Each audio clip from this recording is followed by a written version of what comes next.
योगी राम सूरत कुमार, योगी राम सूरत कुमार, जय गुरु राया।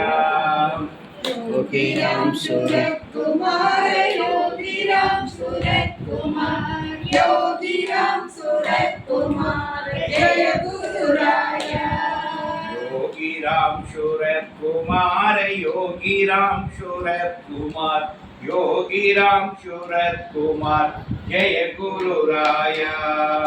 योगी राम सूरत कुमार, योगी राम सूरत कुमार, योगी राम सूरत कुमार, जय गुरु राया।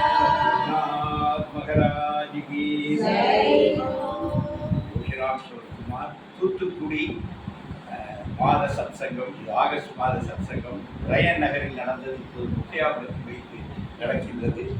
இது யோகியனுடைய அன்பர்கள் மாதம் ஒரு முறை கூடி அதிகம் பஜனையும் கொஞ்சம் சத்சங்கங்களும் பண்ணிட்டு இருக்கிறோம். அதில் 2 நிகழ்ச்சிகளாக மீனாட்சி ஸ்டாலின் அவர்களுடைய பகவானுடைய அற்புதங்களை தொகுத்து தருகின்ற நிகழ்ச்சியும், இப்போ இல்லை லண்டன் போயிருக்கிறாங்க நம்முடைய சக்தி சொக்கலிங்கம் அவர்கள் தொடர்ந்து பகவத்கீதை வகுப்புகளும் பேசுகிறோம். அடியே உபனிஷத்தை அறிமுகம் செய்கிறோம். ஏற்கனவே நிகழ்ச்சி தோமுறையை பேசிட்டு இருந்தோம். கர்மயோகம், பக்தி யோகம், ஞான யோகம் இதெல்லாம் படிந்து நிறைய இதில் நம்ம பக்தி நிறைய பண்ணுறோம், சந்தேகமே இல்லை. நம்ம வாழ்க்கையே கர்மயோகம் தான். பக்தி நிறைய வரும்போது நம்ம வாழ்க்கை கர்மயோகமாக மாறிடும்.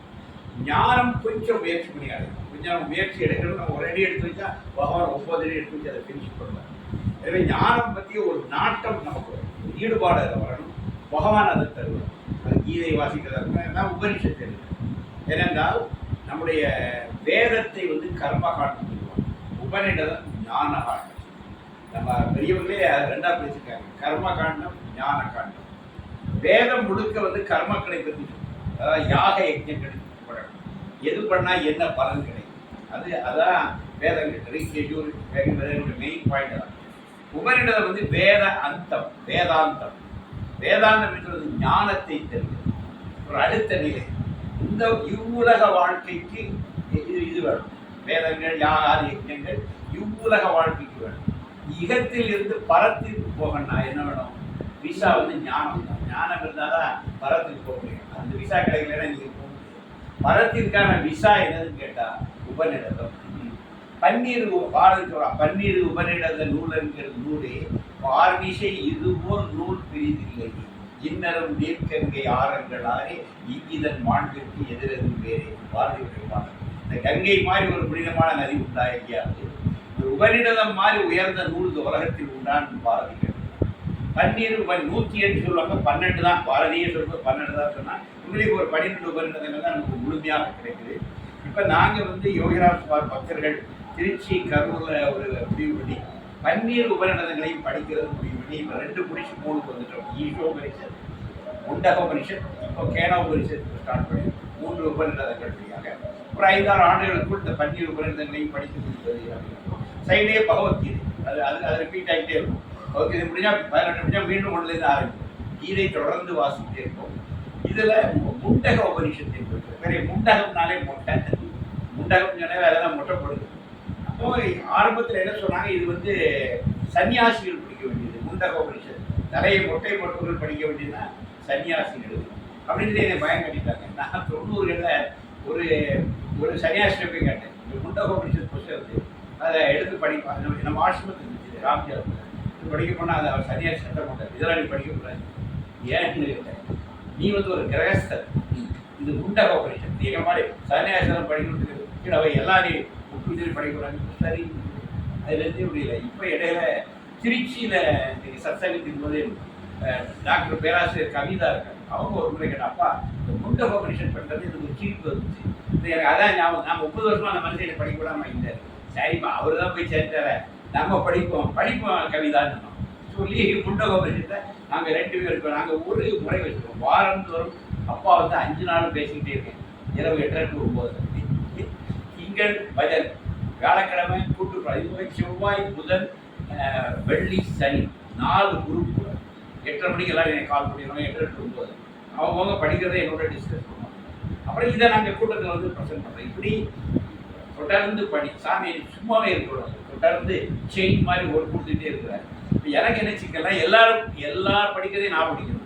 அப்பதான் எல்லாருடைய சந்தேகங்களுக்கும் தெரியும். அப்போ சாமி என்ன வேணும், ஆல் ரவுண்டர் ஆகிட்டு ஒன்று மட்டும் படிக்க முடியாது. அப்போ தான் முண்டகோபனிஷத்து எனக்கு தேங்க்ஸ் டு கவிதா, என்னுடைய அந்த மாணவியை தான் நான் என்னுடைய குருவாக நினைக்கிறேன். அவள் தான் முண்டகோபனிஷத்து முதல் தள்ளி விட்டது. படம் முண்டகோபனிஷத்து எந்த ஷாக்கு, முதல் பாட்டே படித்தேன், அது கதை வேற மாதிரி போகுது. இந்த முண்டகோபனிஷத்து எப்படி வருதுங்கிறத முதல் ஸ்லோகம் தெரியும்.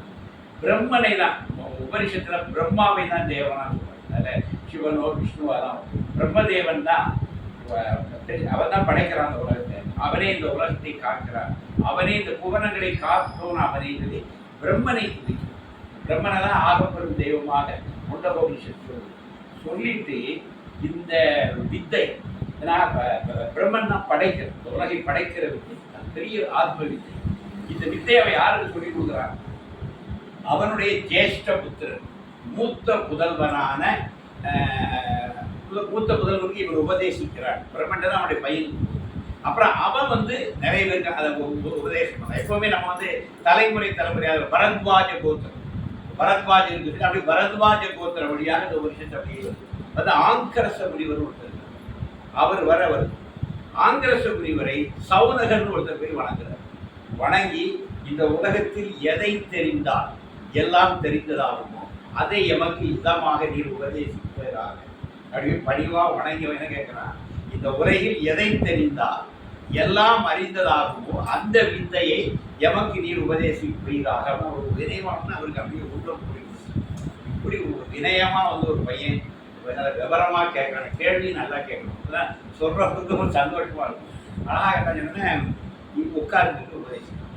எனவே சௌனக சௌனகருக்கு ஆங்கரச முனிவர் சொன்னதுதான் முண்டகோபனிஷத்து. அதுக்கு முன்னாடி அது எப்படி வருதுன்னு கேட்டாச்சுன்னா, அது அதாவது வரி வடிவம் அப்படிதான். நல்லபடியாக வேதம் உபனிஷத்துல யாரோ உட்கார்ந்து எழுதுனது, இவைகளெல்லாம் அண்ட சராசரத்தில் பிரபஞ்சத்தில் மிதந்து கொண்டிருக்கு. இதை சில ரிஷிகள் தபம் பண்ணும்போது அவர்கள் உள் உணர்வாக இதை புரிகிறார்கள். அவங்க அந்த உலகத்துக்கு வழங்குகிறாங்க. இது ஆத்தர் கிடையாது, இது ஆத்தர் கிடையாது, இதை இயற்றியவர் எழுதியவர் அதெல்லாம் கிடையாது. இது எல்லா காலத்துக்குமான உண்மை. ஞானங்கிறது ஞானம் எல்லா காலத்தை வென்று நிற்கிறதா ஞானம். காலத்துக்குள்ள அது அறிவு, காலத்துக்கு உட்பட்டது அறிவு. ஆனால் ஞானம் என்பது காலத்தை வென்று இருப்பது. எல்லா காலத்துக்கும் அது பொருள். இந்த ஞானம் எங்க இருக்கிறது, ஆகாசத்தில் இருக்கு. தபஸ்விகள் அதை உணர்வாங்க, தன்னுடைய தவத்தால் அவர்களுக்கு அது உணர்த்தப்படும். அப்புறம் அதை அவங்க மந்திர சொரூபமாக சொல்றாங்க, பல விதங்களை வெளிப்படுத்துறாங்க. சித்தர்கள் மொழிலாம் பார்த்தா மாங்காய்ப்பால் விட்டு மலை மேல் இருந்து போட்டுவாங்க, தேங்காய்ப்பால் எதுக்கடி புதம்பாய், தேங்காய்ப்பால் எதுக்கடி புதமை சித்தப்பாடு. அப்படி சித்தர்கள் பாஷையை பரிபாஷையை வேற மாதிரி ஒன்றும் பிரச்சனை. அது மாதிரி அன்றைக்கு வேத ரிஷிகள் இந்த வேதங்களையும் இந்த மந்திரங்களையும் அவங்க உணர்ந்து ஒரு மேக்சிமம் மந்திர வடிவில் நமக்கு தந்தாங்க. மந்திர வடிவில் தான் தெரியுது கொடுக்குறாங்க. ரொம்ப பின்னாடி நம்மள மாதிரிப்பட்ட ஆட்கள்லாம் தெரியுதுங்கிறது தான் வரி வடிவம். பின்னாடி தான் ஸ்ருதின்னு தலைமுறையாக நீங்க ஒரு கதை கூட சொல்லுவாங்க. அலெக்சாண்டருடைய குரு நான் இந்தியா படையெடுத்து வரும்போது உங்களுக்கு என்ன பரிசு வேணும் கேட்பாங்களா, அங்க வேதங்கள் இருக்குது, அந்த வேதங்களை கொண்டாங்க. அதே மாதிரி அலெக்சாண்டருக்கு முதல்ல அந்த போரஸ் மன்னரை ஜெயிச்ச இடத்த பிடிச்ச உடனே ஊருக்கு திருமணம் முடிவு கொடுத்தாங்க. எப்போ அங்கே வேதங்கள் இருக்காம அது வேணும் குருநாட்கள் ஒரு 4 பேரும் பிடிச்சி கொடுத்துருக்காங்க. இது ரிக்கு, இது எஜூரு, இது ஷாம, இது அதர்வனம். நான் புக்கு கேட்கேன்னு இங்கே இதுதான் இவன் தலைமுறையாக ரிப்பேர்னு சொல்லுவான். இப்போ தாத்தா சொல்லுவாரு, கூட்டம் சொல்லுவார், இப்போ இவனும் சொல்லுவான். இவன் பிள்ளைக்கு கொடுத்துருக்கான். இப்படித்தான் இந்தியாவில் யாரும் எழுதி வைக்கல. காலகாலமாக பாராயணம் பண்ணி தலைமுறையாக கடந்து வந்து ஆச்சரியமா இருந்தான். இந்தியுடைய நம்முடைய ஞான மரபே வேற மாதிரி. அப்படியே அது எச்சிற்படுத்த முடியாது. பிரம்மம் எச்சிற்படுத்த முடியாது, அதை எழுத முடியாது. கண்டவர் விட்டவர் கண்டி. நிறைய பேர் தெரிஞ்ச மாதிரி பேசிட்டு இருக்கான், அவன் பார்க்கல. பார்த்தவனுக்கு சொல்ல முடியாது, வாய் அடைச்சு. கண்டவன் சொல்ல முடியாது. இந்த அனுபவம் தான் அவன் இருக்கு. அவன் அழுவான், சிரிப்பான், ஆனால் சொல்ல முடியாது. நிறைய பேர் ஞானம் பெற்றவர்கள் கொஞ்ச காலம் பார்த்தீங்கன்னா மௌனமாக தான் இருக்காங்க. நம்ம ரமண மகரிஷி பாதாள இருக்கிற 9 மாத காலம் நிர்விகல்ப சமாதி இருக்கு. ஞானம் கிடைச்சதா சொல்றதுக்கு 9 மாசம் ஆகும். புத்தர் போதி மரத்தடியில ஞானம் பெற்றார், வாயை திறக்கல. அங்கேயிருந்து பல மைல்கள் நடந்து வந்து சாரநாத் வந்த பிறகுதான் அவருடைய நண்பர்கள் கேட்கிறேன், இப்போ நீ போன கௌதமன் வேற, இப்போ வந்திருக்கிற கௌதமன் வேற, உனக்கு என்னடா ஆச்சுன்னு கேட்டான். அப்பதான் சொல்றாரு, அதான் புத்தருடைய உபதேசம் சாரநாத். ஞானம் பெற்றவுடன் சர்வ குணம் எல்லாமே அடைச்சு சொல்ல முடியாது, இந்த லாங்குவேஜ்ல பேசவே முடியாது. திருப்பி சகஜ நிலைக்கு அவங்க மெதுவாக வருவாங்க. சகஜ நிலைக்கு வந்த பிறகுதான் அவர்களால் ஒருவாறு சொல்ல முடியும், முழுசா தெரிய முடியாது. ஏதோ கொஞ்சம் சொல்ல முடியும். எழுதுனவன் ஏட்டக்கெடுத்தான், படித்தவன் பாட்டக்கெடுத்த மாதிரி அவன் ஒன்று சொல்லுவான், நம்ம ஒன்று புரியும். இப்படி தான் வந்து சேர்ந்துருப்பார். நம்ம கையில் வந்து சேர்ந்துருக்கிற உபநிஷத்து வந்து அது பல விஷயம் கடந்து நம்மகிட்ட நீங்கள் வந்துருக்கிறாங்க. ஆங்கிலத்தில் படிக்கிறோம், ஆங்கிலத்தில் சமஸ்கிருதத்தை வச்சு படிக்கிறேன். ஆனால் ஆங்கிலம் மூலம் தான் மேக்சிமம். எது சொல்லுங்கன்னா, அப்படி வரும்பொழுது அந்த சௌனக ரிஷிக்கு வரும்பொழுது அது வரி வடிவம் படிக்கிறது. சௌனகர் யாருன்னு கேட்டால் மகாஷாலான்னு சொல்றாங்க. பல்வேறு யாகசாலைகளை கொண்டவன் அவர் கிரகஸ்தன். ஒரு கிரகஸ்தனுக்கு தான் அந்த அந்த உபனிஷத்து குறைக்கப்படுது. அப்ப எனக்கு பயம், நம்ம கிரகஸ்தம் படிக்கலாம், உண்டகம் வெளியும் ஏமாத்தல. இந்த ஆங்கிரச முனிவரே அந்த மகாஷாலா என்கின்ற ஜனக இவருக்கு சொல்றாங்க. அதனால கிரகஸ்தர்கள் இதை படிக்கலாங்க இருக்கு. அப்புறம் நான் அப்புறம் வேற பல நேரங்கள் சொல்றேன், கிரகஸ்தர்களுக்கு உபனிஷத்து படிக்கிறது எந்த தடையும் இல்லைங்கிறது. அப்புறம் நான் பரவ பண்ணினதுங்களை தெரிஞ்சுக்கிட்டேன். இது அவர் அதனால அவர் சொல்றாரு, ரெண்டு ஞானம் இருக்குப்பா, இந்த ரெண்டையும் படிக்கணும். பரஞானம், அபராஞானம். பரஞானம் வந்து பரவித்து இறைவனை அடைவதற்கான ஞானம். இன்னொன்று ஆப்போசிட், சான்ஸ்கிரிட்ல ஆ சேர்த்த அர்த்தம் அனர்த்தம், வித்தை அவித்தியை. ஆ சேர்த்த ஆப்போசிட் அர்த்தமாகும். பரஞானம் அபராஞானம். பரஞானம் பரத்தை இறைவன், அபராஞானம் பரவில்லை ஈகம். இப்போ இக வாழ்வுக்கு வேண்டிய ஞானமும் உனக்கு வேணும், பரவாழ்வுக்குள்ள ஞானம். நான் இப்போ கரெக்டாக போயிடணும். இப்போ யோகராஜ் பக்கத்தில் தான் கரெக்டாக ட்ராவல் பண்ணணும். நம்ம இக வாழ்வுக்கும் பஜனைகள் பண்ணி பாடி நாமம் சொல்லி பக்தி பண்ணுறோம். பரவாழ்வுக்காக கொஞ்சம் கீதை படிக்கிறோம், கொஞ்சம் உபனிஷத்து கேட்குறோம், கொஞ்சம் இன்னும் சாமியுடைய வார்த்தைகளே ஆழமாக இருக்குது. ஃபாதர் ஒரு சாமியுடைய வார்த்தைகளே உபனிஷத்து. யோகிராம் குமாரோடைய வார்த்தைகளே வேத உபனிஷத்துக்கு இணையானது. பின்னாடி சொல்றேன்னா உபனிஷத்து படிக்கிறது சந்தோஷமா இருந்தாலும் காமிச்சோன்னா உபனிடதங்கள் வந்து ஃபைனலாக என்ன சொல்லுதோ அதைத்தான் யோகின்னு சொல்லியிருக்கிறார். அந்த சாரத்தை அவர் பிழிஞ்சி நமக்கு தந்துருக்கிறார். அப்போ அப்போதான் குருநாதருடைய மேன்மை நமக்கு தெரியும். அதை டிராவல் பண்ணுறோம். அப்போ அவர் என்ன சொல்றாரு, ரெண்டு ஞானம் இருக்கு. அதான் படிச்சிருங்க, இக வாழ்வுக்கு ஒரு ஞானம் இருக்கு, பரவாழ்வுக்கு ஒரு ஞானம் இருக்கு. ரெண்டையும் அந்த வேத ரிஷிகள் தான் சொல்றாங்க. ரெண்டும் மந்திர ரூபேன்னு சொல்றாங்க. ரெண்டுமே மந்திர வடிவில் தான் இருக்கு. அதனால இந்த வாழ்க்கையை குறைச்சி மறுக்கணும். இன்னைக்கு அவர் வந்து கடைக்கு ஒரு பொருள் எடுத்து கொடுக்க போறாருன்னா எனக்கு இது ஒன்று ஒரு எக்ஸாம்பிள் சொல்றேன். நம்முடைய யோகிராம் சுகுமாரை பார்க்க ராதாகிருஷ்ணன் மாசத்தோடு போடுறாரு. அவர் திருமணம் முடியாது. அப்போ அவர் வந்து சிங்கப்பெருமாள் கோயிலில் ஒரு அட்டை கம்பெனியில் அக்கௌண்டண்டாக வேலை பார்த்துருங்க. ஒரு பாய் கம்பெனி, அதே இவர் அக்கௌண்ட் பிராமி. இவர் சாமியை பார்க்க வருவார். வந்தால் 3 நாள் சாமி அலோவ் பண்ணுவார். சாமி கூட தங்கியிருப்பார். 4ஆம் நாள் காலையில் வேலையை பார்க்க போயிருக்கும். ஒரு முறை அவர் பார்த்தாரு, என்னடா அவர் திருமணமும் பண்ணலை, நமக்கு என்ன பிள்ளை குட்டியா என்ன இருக்கு, அங்கே போய் அட்டக்கம் போய் வேலை பார்க்கணும், பேசாமல் சாமி கூட என்ன இருந்தோம் சொல்லி 4 நாள் ஆக்கி போகலை. சாமி 10 மணிக்கு என்ன ராதா கிருஷ்ணா கிளம்பலையா, என்ன சாமி எனக்கு பிள்ளையா குட்டியா, நான் கல்யாணமாக பண்ணியிருக்கேன், நான் உங்க கூட இருந்துடுறேன் சாமி.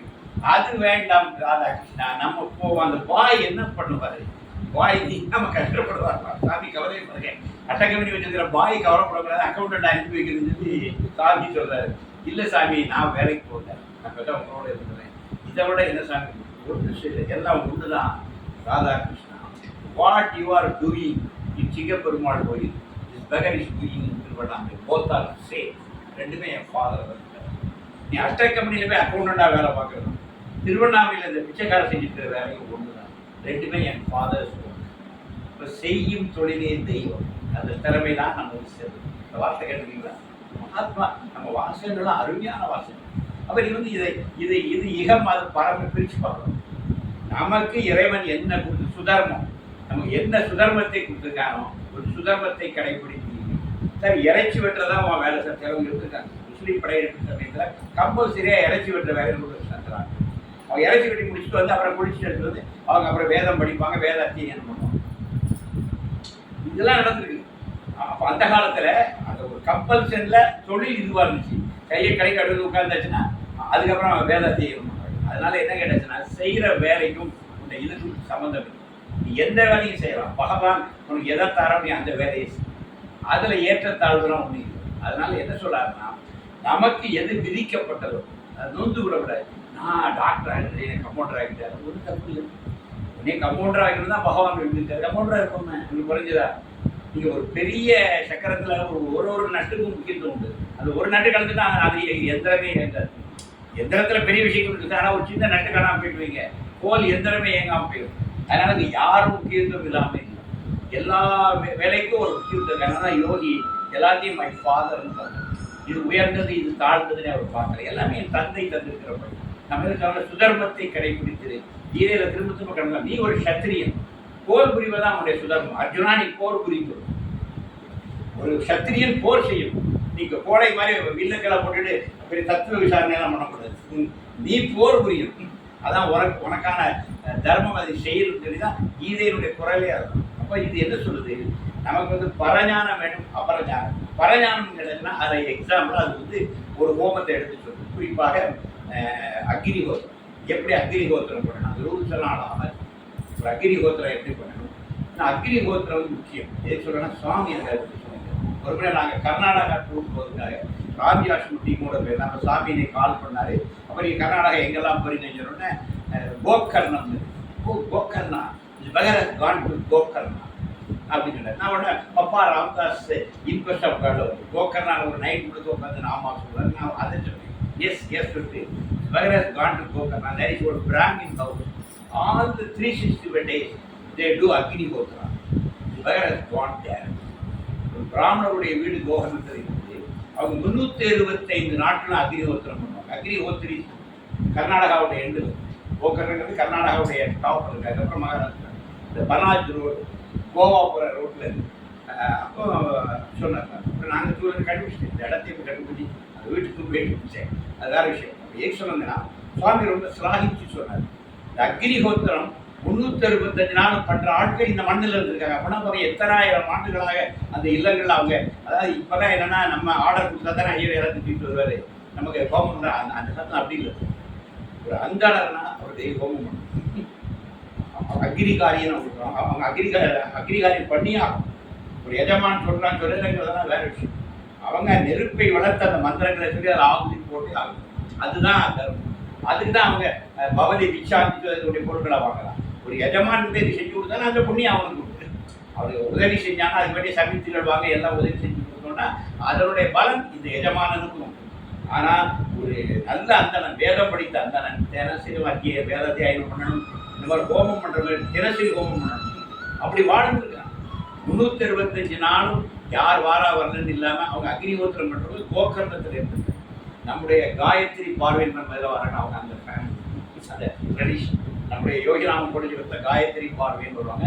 அவங்களுடைய பூர்வீகம் அந்த இது அவங்க அந்த குடும்பத்தை இதெல்லாம் வளர்த்து சாமியை பேப்படாலாம் கொடுத்தாலும் எது சொல்லுங்கன்னா அந்த அக்னிஹோத்திரத்தை ரொம்ப சிலாகிட்டு சொல்றது நம்முடைய முட்டை. ஒரு செய்தி போபால் விஸ்வபத்துக்கு பார்த்தீங்களா, அது நடக்கும்போது அங்கே ஒருத்தர் வீட்டில் அன்னைக்கு அக்னிஹோத்திரம் பண்ணி ஒரே புகையா இருக்கு. அந்த வீட்டில் யாருமே சாப்பிட்டு ஃபேக்ட்ரிக்கு உள்ளே இருந்த ஒரு குவார்டர்ஸ் அந்த போபால் விஷவாயு பாருங்க எல்லாருமே இறந்துட்டாங்க. இந்த வீட்டில் இருந்து யாரும் சாகிற ஒன்றும் இல்லை. அன்னைக்கு அங்கே அக்னிஹோத்திரம் பண்ணி வீடு முழுக்க அந்த புகை இருந்தது. இந்த விஷவாயு புகை நுழைய முடியும். அது அப்போதான் அக்னிஹோத்திரம் ரொம்ப பிரபலமாச்சு. எலக்ட்ரிக் வீட்லாம் அப்போ வந்துச்சு. ஒரு அக்னிஹோத்திர புகைக்கு என்ன மரியாதை இருக்குன்னா எப்பேற்பட்ட விஷ புகையும் அதுக்கு வென்று இது இது இது புருவுடு போபாலில் புருவான விஷயம். அதனால தான் அக்னிஹோத்திரத்தை சாமியும் சிலாகிச்சு சொன்னாரு.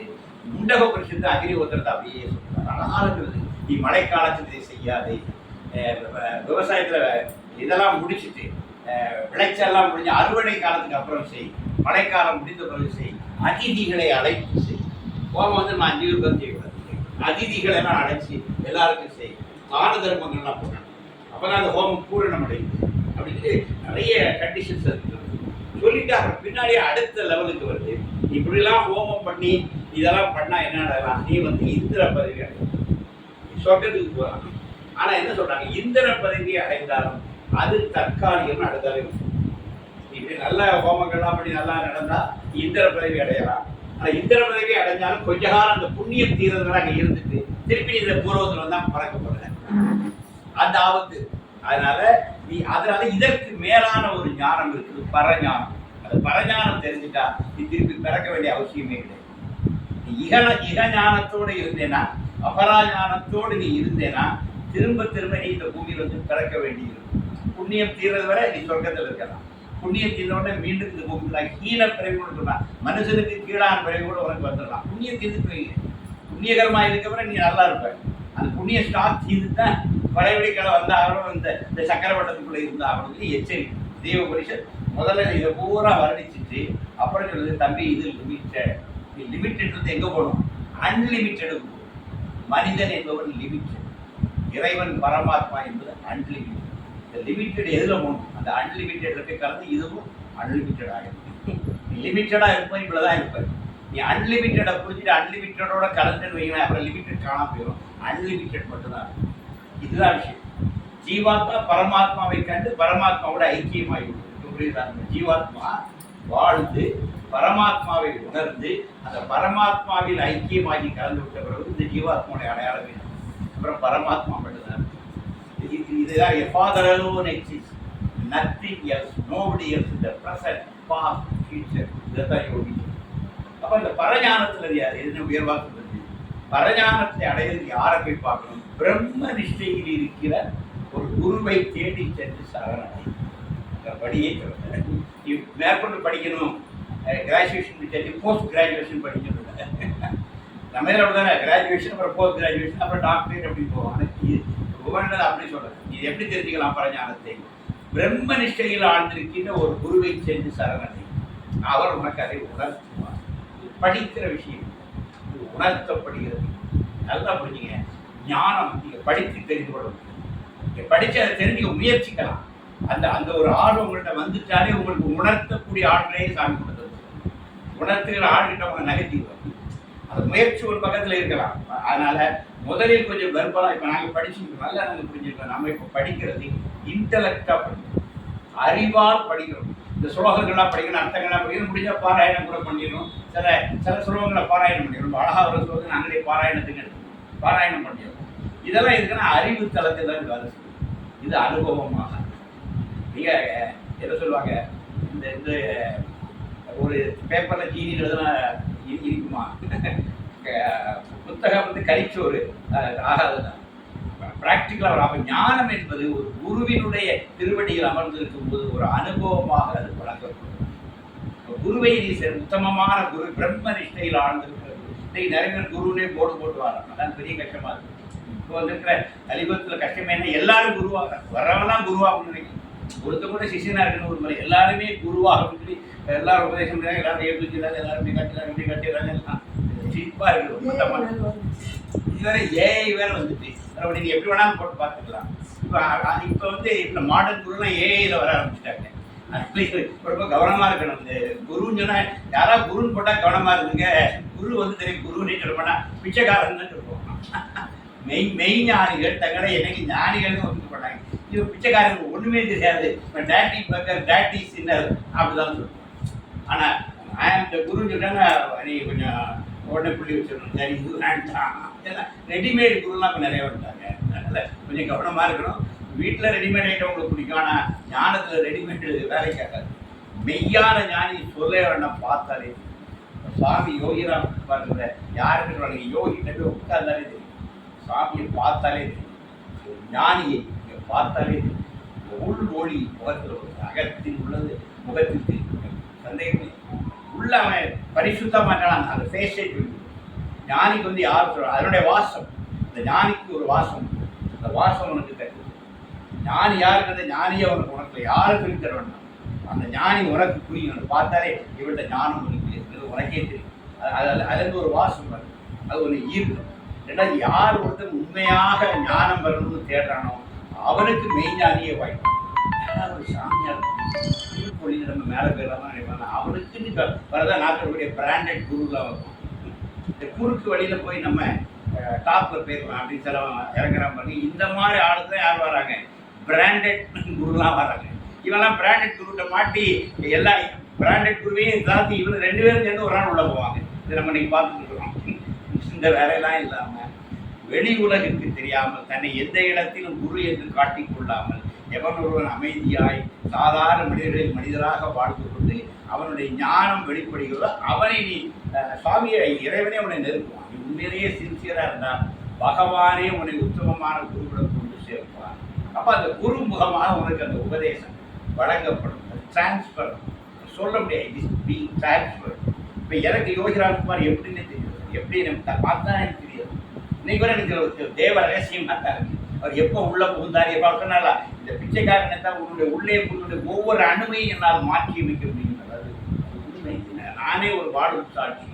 நான் நாத்திகன், மறந்து 16 வயதுக்கு அப்புறம் நாத்திகனாகி தீவிர மார்க்சிஸ்ட் ஆகி மார்க்சிய இலக்கியங்கள்லாம் படித்து ஒரு 10-15 ஆண்டுகள் மண்டை வீங்கி புத்தகங்களை 10,000 புத்தகங்களை படித்து எதையுமே எனக்கு அறிவுபூர்வமாக சொன்னேன்னா ஏற்றுக்க மாட்டேன். இப்படி இருந்த என்னை ஒரு வார்த்தை கூட இதை பற்றி பேசாமல் தலைகீழாக என்னை புரட்டி போட்டவர் பகவான் யோகிராம். எப்படி உள்ள போதாரு, எப்படி மாற்றினாரு, இன்னைக்கு வரை எனக்கே தெரியல. டோட்டலாக மாற்றிட்டார். அப்போ என்னன்னா, ஒரு ஞானியினால உன்னை தலைகீழாக மாற்ற முடியும். நீ கொஞ்சமும் தகுதியில்லாத ஆளா ஒன்றுதான் தகுதியாக. இந்த திருவிழாட சினிமாவில் வரல, வீரமே இல்லாதவனை பெருசாக்குவாங்க, செல்வமே இல்லாத பிச்சைக்காரி அரசி ஆக்குவாங்க, பேசவே தெரியாத ஊமையை கவிஞன் ஆக்குவார். ஏன்னா பல நேரங்களில் பகவானுடைய லீலை பார்த்தா ரொம்ப சிக்கலாக இருக்கும். நம்ம நினைச்சிட்டு ஒரு தகுதி நினைப்பான், அவனை தான் வசதி வைப்பார். சாப்பிட்ட என் தந்தையின் போக்கு புரிந்து கொள்ள முடியாத புதிரானதுன்னு சாப்பிட்டு இறைவன் சில நேரம் பார்த்தா நமக்கே எரிச்சலாக இருக்கும். சம்மந்தம் பலானுக்கு மேலே வைப்பார், சம்மந்தம் ரோட்டை கீழே விட்டுப்பார். இதெல்லாம் நடக்கும், இதெல்லாம் வாழ்க்கை. இதுக்கு அதனால சாப்பிட்டுனாரு, என் தந்தையின் போக்கு புரிந்து கொள்ளவே முடியாத புதிரானது. இதெல்லாம் நடக்கும் வாழ்க்கையில். அப்போ என்ன கேட்டாச்சுன்னா, நீங்கள் அப்படிப்பட்ட உத்தமமான குரு கிடைக்கும்போது அவருடைய திருவடியை செஞ்சு அமர்ந்தாலே போதும், உங்களுக்கு அந்த ஞானம் உணர்த்தப்படும். சொல்லிட்டு அது என்ன சொல்லி கேட்டாச்சுன்னா, அப்படி ஞானத்தை அடைந்தவன் எப்படி இருப்பான்னா, அவனுக்கு நேக் வர்ணம், நேக் கோத்திரம், கோத்திரங்களை தாண்டிடலாம், வர்ணங்களை தாண்டிடலாம், அவன் தான். அந்த அந்த ஆத்ம ஞானம் கிடைச்சி போக எல்லா அடையாளங்களும் போயிருக்கு. கோத்திரத்தை தாண்டி வர்றதாங்கன்னா அடையாளங்களே. இப்போ நம்முடைய ரமண மகரிஷி திருவண்ணாமலைக்கு வந்து என்ன செஞ்சார், அவர் குடிப்பி உண்டு பூணூல் போட்டிருந்தாரு. அவுட்டரில் வந்து முதல்ல அவர் பண்ண வேலை என்ன, ஒரு அந்த காசை வச்சு மொட்டை அடிக்கிறார், பூனலை கழித்து அந்த ஒரு குளத்தில் வீசுறாரு, ஒரு கோவணத்தை எடுத்து பாய்க்கிறாரு. அப்படின்னு அர்த்தம் என்ன கேட்டாச்சுன்னா, எல்லா அடையாளங்களையும் துறந்து பிரம்ம நிலையில் அப்படின்னு இதான் நம்ம படிக்க வேண்டியிருக்கோம். இப்போ வந்து நம்ம அடையாளங்களில் பெருமை பெறுவோம். நான் இன்னாளாகும், அண்ணாளாகும், அவருக்கு பேரன், இவருக்கு மைந்தேன், இதில் சில பெருமைகள் இருக்கு. தப்போடு இல்லை, உலக வாழ்க்கையில் ஆனால் ஓகே தான். ஆனால் இதை கடக்கிற ஒரு இடம். அப்போ இந்த அடையாளங்களை எல்லாம் விட்டுட்டு நான் ஒரு பக்தன், நான் பிரம்மத்தை தேடுகிறவன், நான் பிரம்மத்தையே நாடுகிறேன், பிரம்மத்தை தலைவர் எதுவும் பண்ண, எனக்கு யோகி மட்டுமே போதும், யோகியுடைய அருள் வேணும் அப்படின்னு அந்த ஒரு சரணாகதி கூட்டும்போது எல்லா அடையாளங்களும் நம்மளுடைய, நீங்கள் அடையாளங்களோடு உங்களை நெருங்கி இருந்தீங்கன்னா நீங்கள் ஒரு நாளும் அக்கறைக்கு போக முடியாது, பரஞானத்தை அடைய முடியாது. இந்த ஈக வாழ்க்கையினுடைய அடையாளங்களை நீங்கள் துறந்து விட்டு அந்த பரஞானத்துக்கு நீங்கள், அதுதான் துறவுங்கிறது. துறவுங்கிறது வந்து நீங்கள் வேலை நினைக்காதீங்க. மனதால் வேற அட்டாச்மெண்ட்ஸ் எல்லாத்தையும் விட்டுட்டு எல்லாத்தையும் டிட்டாச் பண்ணிட்டு ஃபைனலாக இருக்கிறத வச்சு நோக்கிங்க நகரும். இதெல்லாம் ஒரு 60க்கு மேலே இதெல்லாம் ஆரம்பிக்கலாம். 60 70 ஆரம்பிச்சுன்னா ஒரு 80 தான் சேர்ந்துடும். இறைவனுடைய திருவடிகளை சேர்ந்து கண்டிப்பாக கெட்டியாக முடியாது. உண்மை. இந்த நிலைக்கு இந்த முட்டகோபுர திருப்படி காட்டி உத்தமமான ஞானியை சரணடைந்து உன்னுடைய அடையாளங்களை எல்லாம் துறந்து நீ அப்படியே சென்று அந்த அந்த பிரம்மஸ்வரூபமாகவே மாறி ஒரு இடத்துல என்ன நடக்குதுன்னா அதில் நம்ம கலந்து, அது வேறு நாம் வேற அல்ல, நாம அதுவாகவே ஆகிவிடுகிறது. நீயே அது தத்துவமசி, நீயே அது அகம் பிரம்மா. பிரம்ம எங்கே இருக்குதான் கட உள் அப்படின்னு அழகா வந்து கட உள், கடந்து உள்ளதான் இருக்காங்க. அகம் பிரம்மா, நமக்குள் இறைவன் இருக்கிறாங்க. அது இறைவனை உணரணும். இறைவன் தான் யோகி அழகா சொன்னார், உங்களையும் இந்த பிச்சைக்காரனையும் இறைவனை இயக்குகிறான், உங்களை உங்கள் ஈகோ வழியாக இயக்குகிறான், இந்த பிச்சைக்காரனை நேரடியாக இயக்குகிறான். எனக்கு நமக்கு வந்து ஈகோ, நம்ம ஈகோ வச்ச நான் அதை செய்யறேன், நான் இது செஞ்சேன், அதை செஞ்சேன் சொல்லி நான் தான் நமக்கு, நான் செஞ்சுட்டேன் பார்த்தியா, அந்த நான் தான் நமக்கு செய்வதற்கு தோன்றுது. ஆனால் ஞானிக்கு அந்த நானே இல்லை.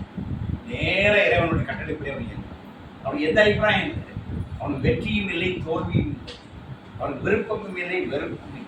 இதுதான் நேரத்தில் விருப்பு வெறுப்பற்ற நிலை, வெற்றி தோல்வியை பற்றி கவலைப்படாத நிலை. எது நடந்ததோ அதை நடப்பதெல்லாம் நாராயணன் செயல் அப்படின்னு சொல்லி வாழ்க்கையோடு ஒன்றி யோகி அப்படிதான் இருந்தார். Everything is my father, father's work is always perfect. சாமி எந்த இடத்துலையும் எதையுமே குற்றம் சொல்றதுக்கு சில குறை சொல்றதுக்கு everything is perfect. No good no bad, everything is perfect. சாமி சொன்ன போற உபனிஷத்து, சாமி சொன்னதால் வேதம் இருக்கு, பேட் உண்மை. பகவான் அவ்வளவு தெளிவா இருக்காரு. அந்த இடம் சாமி அந்த இடத்துல உட்காந்துட்டு பேசுறாங்க. நம்ம எல்லாரும் அங்கு நிறைய தட்டு அடையணும். முண்ட உபனிஷத்து உங்களை அங்குதான் அழைக்கின்றது. அபரஞானத்திலிருந்து பரஞானத்திற்கு வாருங்கள். அது உத்தமமான குருவை சரணடைந்து அவர் அருளால் அந்த ஞானத்தை நீங்கள் பெருங்கெடுக்கிறார்கள். நாம் இப்போது அந்த பாதையில் தான் நடைபெறுகிறோம். யோகி நமக்கு அந்த பரஞானத்தை வழங்குவார்.